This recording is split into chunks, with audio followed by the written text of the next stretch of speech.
Welcome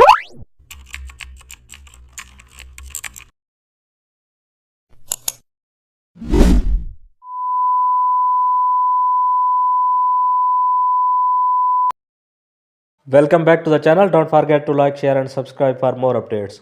Today we are exploring an amazing topic of Photoshop: how to create custom shape, location, root path. Create a canvas in Photoshop. Select the custom shape tool, then choose a curved line or path shape. Now draw the path across the canvas. Change the stroke or fill color to gray, lower opacity slightly. Now choose a map pin shape. Place one pin at the start of the path. Duplicate the pin and place it at the end. Resize pins for balance. Select all shape layers, align them visually. Now add text labels near each pin. Zoom out and check flow. Root path looks clear. Perfect for travel visuals. Custom shape route ready in Photoshop. Thanks for watching.